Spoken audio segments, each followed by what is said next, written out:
Radio ভূমি 92.8 FM।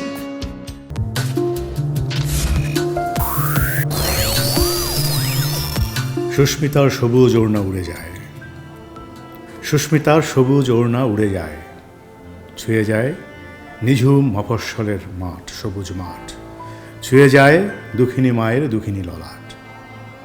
Nagarbaul James ভাইয়ের সুস্মিতার সবুজ ওড়না উড়ে কোথায় গেছে জানি না, অন্তত আমার কাছে আসেনি, কিন্তু সুস্মিতা উড়ে এসেছে আমার কাছে, রাক্ষস হয়ে, হোক না রাক্ষস, তবুও গালেতে টোল, মুখে মিষ্টি হাসি। সুস্মিতা চ্যাটার্জি, কেমন আছেন? খুব ভালো আছি, আপনি কেমন আছেন? আমি ভালো আছি। এত সুন্দর একটা ইন্ট্রোডাকশন আমি লাইফে ফার্স্ট টাইম পেলাম। এটি আমি সম্মানিত, it's my pleasure. Thank you. খুব বেশি সিনেমায় তো আপনি নিশ্চয়ই একই প্রশ্নের উত্তর গত কয়েকদিনে অনেক দিয়েছেন। আমি দেখি এখন এটা আসলে আমার ইন্টারভিউ হবে যে ওর বাইরে কোনো প্রশ্ন আমি খুঁজে পাই কিনা। আর আমার বিশ্বাস আপনি খুঁজে পাবেন। সুস্মিতা প্রথম সবুজ ওড়না পড়েছিল কোথায়, কত বছর আগে? কলেজের ফার্স্ট ইয়ারে মনে হয়, ফার্স্ট ডেতেই আমার মনে হয় আমি সবুজ ওড়না পড়েছিলাম। আছে এখনো কোনো সবুজ ওড়না? আছে আছে। সবুজ রং ভালো লাগে? ভালো লাগে, আমারও ভালো লাগে। অফকোর্স। আর সেই ওড়নাটা প্রথম সিনেমার কস্টিউম হলো কত সালে? পোশাক 2021। 2021। আচ্ছা, বাংলাদেশের সিনেমা দেখলেন কি কি বলেন? বরবাদ। বরবাদ, ওকে। আরও দেখছি আস্তে আস্তে। ঈদে তো মেহেদী হাসান হৃদয় অন্য কোনো সিনেমা দেখার সুযোগ দিয়েছে কি? অ্যাকচুয়ালি আমার নিজেরই সময় হয়নি। আমি রাক্ষস শুধু একবারই দেখতে পেরেছি। আমি আমার ছবিটাই আরও 2-3 বার দেখতে চাইছিলাম সেটা, কিন্তু আমি বাকি সিনেমাগুলো দেখব, এখনও অবধি সুযোগ হয়নি। আমি হল ভিজিট, প্রমোশন এইসবই গেছি। এটা আমি যেমন আমারও হয়, আমরা যখন একটা চরিত্র অভিনয় করি, যখন একটি প্রোডাকশন দর্শকের কাছে যায়, আমি নিজে যেমন আমার প্রোডাকশন অনেকবার দেখি, সেটা পুরনো হোক নতুন হোক, তো প্রত্যেকটা দেখার হয়তো ডিফারেন্ট রিজন থাকে। তো অধিকাংশ জায়গায় চরিত্রের প্রতি আমি খুঁজে পাই যেমন প্রেম, আমি হয়তো চরিত্রটাকে ভালোবেসেছি। আবার এমন অনেক সিনেমা আমি খুঁজে পাই যে ওই সিনেমার সময় বিহাইন্ড দ্য ক্যামেরা আমার হয়তো অন্য কোনো স্মৃতি আছে, মিষ্টি কোনো স্মৃতি আছে, আমি হয়তো ওই ছবিটি দেখলে ওই সময়টি রিকল করতে পারি। তো রাক্ষসকে যদি অনেকবার দেখতে চান, আপনার রিজন এরকম কোনো কিছু নাকি ভিন্ন কোনো কিছু? না, রাক্ষস দেখার অনেকগুলো রিজন, কারণ আপনি যেমন বললেন সেরকমই ঠিক কাছাকাছি ব্যাপারটা। প্রথম যখন সিনেমাটা দেখেছি, মানে একবারই আমি দেখেছি, প্রথম যখন দেখেছি সিনেমার মতো করে দেখেছি অডিয়েন্স হিসেবে। এরপর দেখতে চাই শুধু নিজেকে, কোথায় কোথায় কি করলাম, কোথায় কি করা উচিত ছিল, মানে to make myself to improve better, to do better from the next time. তো ওইটা একটা রিজন। থার্ড রিজন, মানে আরও কেন দেখতে চাই, ঠিক ওরকম নয় যে ওই জায়গার মুভমেন্টসে আমি ফিরতে চাই, সেটা নয়, সেটা ভালো হোক খারাপ হোক সেটা নয়, কিন্তু বারবার এই জন্য এখন দেখতে চাই কারণ ওখানে তো রিলিজ হয়নি, হতেও পারে পরে, তো এইসব আর কি। আর নিজের কাজ বারবার দেখতে আমার ভালোই লাগে, আমার মনে হয় যে আরো বেশি শিখতে পারি। নিজে কিন্তু সবচেয়ে ভালো শিক্ষক হওয়া যায় নিজের, কারণ আমার নিজেকে তো আমি সবচেয়ে ভালো জানি, আমাকে কোন শিক্ষা কীভাবে দিতে হবে এটা আমি বোধহয় নিজেই ভালো প্রক্রিয়াটা বাছাই করতে পারবো, তাই না? Absolutely. Okay, you are so lucky.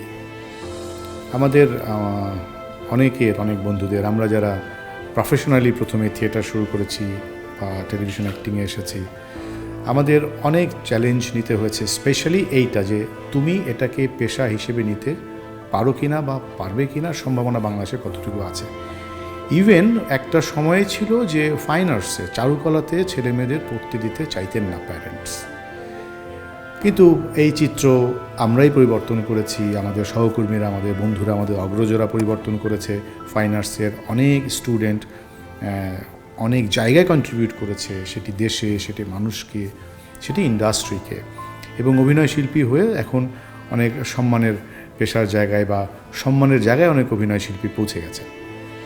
আমি জানি আপনি ইঞ্জিনিয়ারিং পড়েছেন, ইলেকট্রনিক্স ইঞ্জিনিয়ারিং। তো আপনাকে একবারও শুনতে হয়নি যে তুমি ইঞ্জিনিয়ার ক্যারিয়ারে না গিয়ে, আমাদের যেমন খুব শুনতে হয়েছে, তুমি MBA করে একটা ভালো জব করবে, কর্পোরেট জব করবে, কী করছো এগুলো, প্রতিদিন ঘামায় আসো, ঠিকমতো শেভ করো না, চুল কেটে, এগুলো কি? তো মানে বিইং অ্যান ইঞ্জিনিয়ার আপনাকে সেটা পেশা হিসেবে নিতে হয়নি। ওকে, এর পিছনে একটা ছোট্ট গল্প আছে।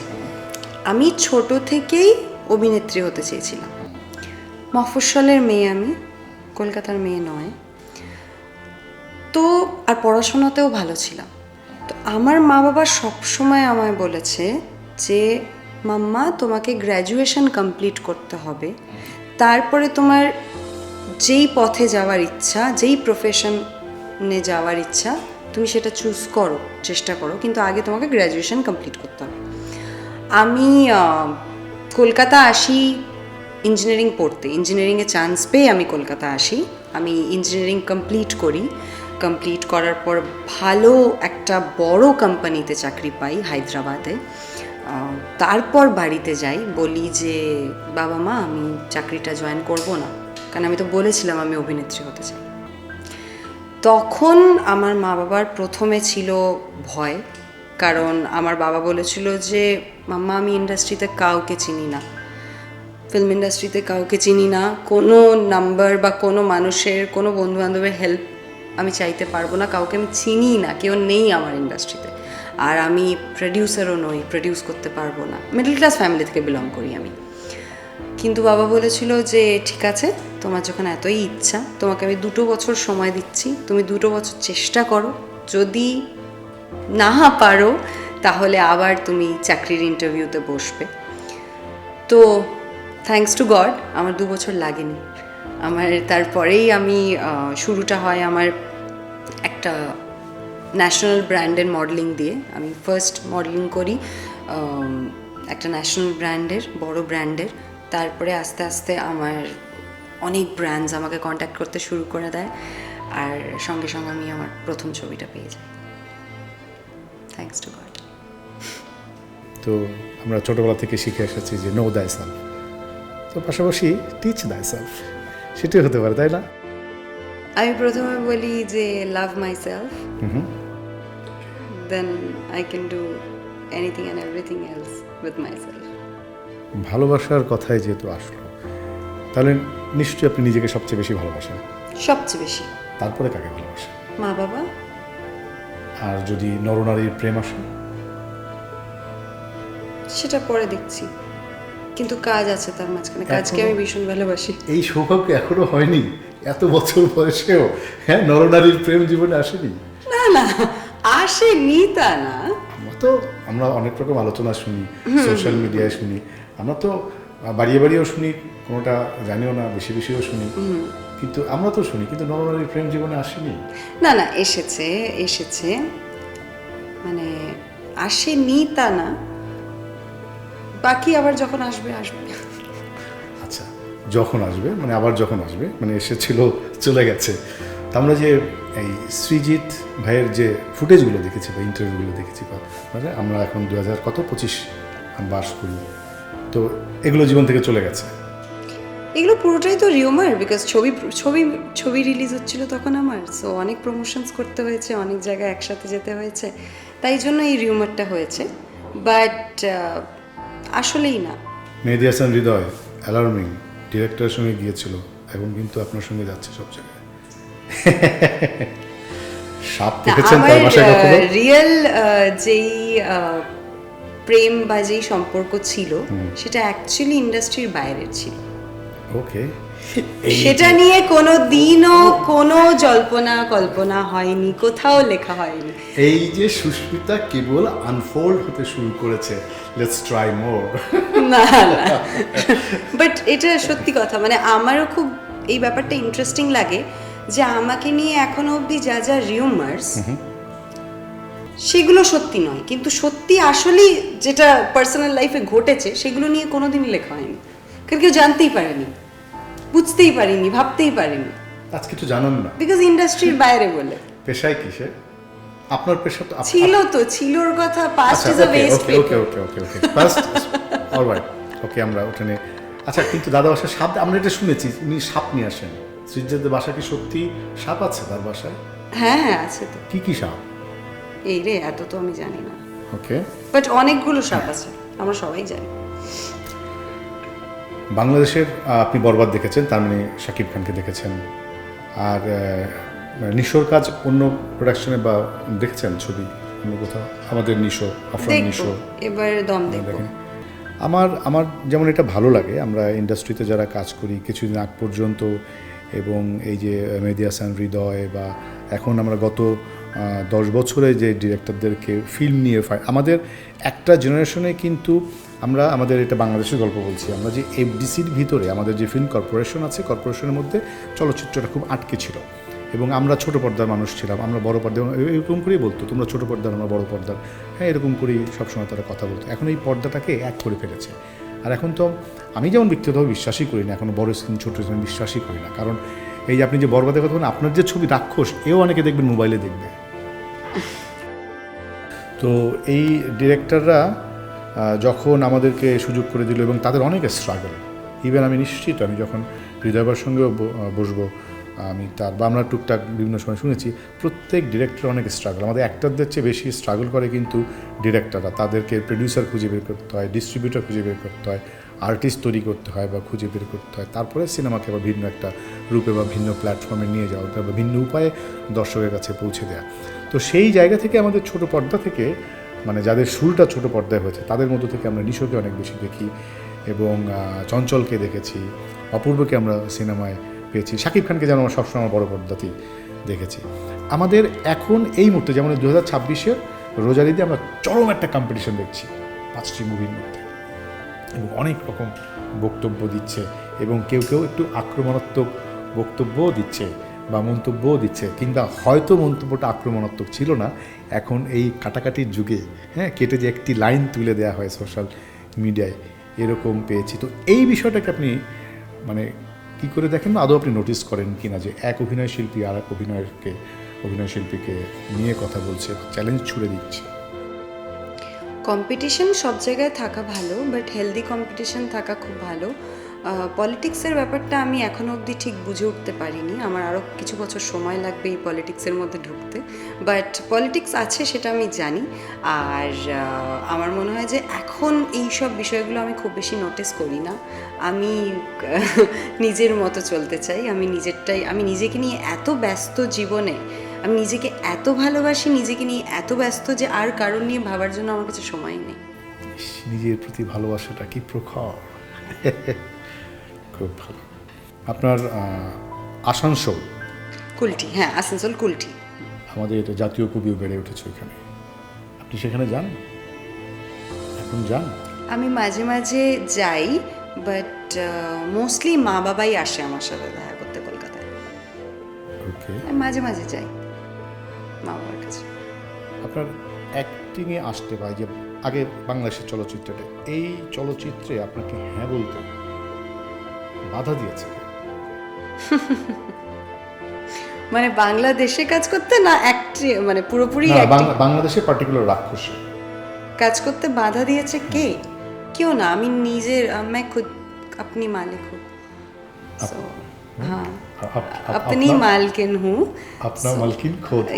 मैं खुद अपनी मालकिन हूँ, আর আমাকে কেউ বাধা দিলেও আমি শুনি না, আমার যেটা করার আমি সেটাই করি। আর বাধা মেনলি যদি মা বাবা কোনো কিছু কখনো বলে আমি শুনি, কিন্তু আমার মা বাবা কখনো আমার কাজের মধ্যে কোনো দিনও বাধা দেয়নি, দে আর ভেরি সাপোর্টিভ। আর বাকি কে কি বললো আমার, আর সবচেয়ে এনকারেজ কে করেছে? সবচেয়ে বেশি এনকারেজ মা বাবাই করেছে। You are so lucky, very lucky you are. Good. হ্যাঁ, আমার মা বাবাই আমার ভীষণ এনকারেজ করে, ভীষণ মোটিভেট করে, আর সব সময় সব কিছুতে মানে তারা সাথে না থাকলেও পাশে আছে, মানে সরি পাশে না থাকলেও সাথে সাথে আছে, আছে। ইয়া আই মিন মানে আমরা একসাথে হয়তো নেই, থাকছি না, কাছে। অনেকটা দূরে, কাছে নেই, কিন্তু they are always with me, supporting me everywhere. মানে আমি তো সব কিছু আমার বাবাকে বলি, তো ওটা খুব হেল্প হয় আমার। সারেন্ডার করেন কোথায় যখন কোনো হয় না একটা জায়গা তো লাগে টু সাবমিট মাই সেলফ, সেটি আমরা বিভিন্ন মানুষ বিভিন্ন জায়গায় সারেন্ডার করি, মানে আপনার সারেন্ডারের জায়গাটা কোথায়? ওই যে গড, গডের কাছে। খুব মানি, খুব বিশ্বাস করি। তার সঙ্গে মিথ্যে বলেছেন কখনো? গডের সাথে গডকে তো বলার কিছু থাকে না, গড তো সব জানে, মিথ্যে বলার সুযোগ থাকে না? বলার তো কিছু না, বলার তো কিছু থাকেই না, উনি তো সব জানে। এই যে আমি তো প্রায় বলি আজকে থেকে ভালো হয়ে যাব, ও আচ্ছা, এই আজ তো জীবন অনেক না আমি এরকম প্রমিসই হয়ে করি গেল না, না? আমি ইচ্ছা করে এরকম কোনো প্রমিস করি না। আমি জানি আমি রাখতে পারবো না, করবোই না প্রমিস। হ্যাঁ, আমরা এমন কোনো প্রমিস বা এমন কোনো কমিটমেন্টে না যেতে পারলে ভালো, তাই না না? যেতে পারলে ভালো। যে কমিটমেন্ট আমি রাখতে পারবো না। তো লাস্ট কমিটমেন্ট কোন মানুষের সঙ্গে ভেঙেছেন, ছোট হোক বড় হোক? কালকেই ভেঙেছি, আমার ফ্লাইট ছিল, আমি ফেরত যাচ্ছিলাম।